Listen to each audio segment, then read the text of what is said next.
Kryeministri Hristian Mickoski njoftoi se të martën do të dihen emrat e ministrave të ri. Gjatë një prononcimi televiziv, kryeministri theksoi se të martën mblidhet Komiteti Ekzekutiv i Partisë dhe pas saj do të kumtohen vendimet dhe ndryshimet e resorëve në kornizat të rikonstruimit të paralajmëruar të qeverisë. Rikonstruimi, tha ai, nuk po bëhet vetëm për shkak të rezultateve të arritura deri tani, por edhe për shkak të, siç tha, për të ndryshuar prioritetet. Nuk janë vetëm rezultatet që kanë rëndësi, nëse ishin të mira apo jo mjaftueshëm të mira, ose ndoshta nuk kishte fare rezultate. Ndonjëherë rikonstruimi bëhet sepse ndryshojnë prioritetet.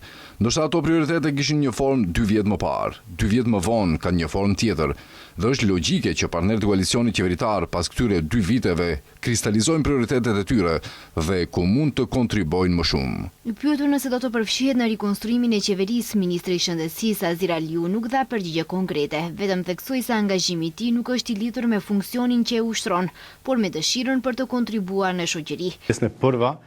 Unë nuk e kam karrierën time me funksion politik dhe nuk besoj se do ta mbaroj karrierën me funksion politik, sepse kjo nuk është e shëndetshme fillimisht për mua dhe së dyti për infrastrukturën politike në vend, të keni një person i cili me vite do të jetë në funksion politik. Kjo nuk është e shëndetshme. Një vendim konkret nuk ka as për partinë Znam, që është brenda koalicionit qeverisës. Zëdhënësi Nikola Memov nuk u përgjigj nëse rikonstruimi do ta merrë ministrin e tyre të drejtësisë, por u shpreh se 2 vite më parë ata nuk kanë kërkuar të hyjnë në qeveri, por kanë qenë të ftuar nga VMRO. Ne kemi pasur disa takime në nivel liderësh dhe të grupet negociuese po punojnë në kontinuitet në tavolinë, gjitha temat janë të hapura. Nuk ka marrëveshje konkrete për asnjë çështje. Presim epilog nga mesi i javës. Bashkëkryetari i Vlenit Izet Megjiti ka bërë të ditur se negociatat për rikonstruimin e qeverisë janë në fazën përfundimtare dhe se deri në fundjavë pritet të ketë një pasqyrë të qartë për përbërjen e re qeveritare.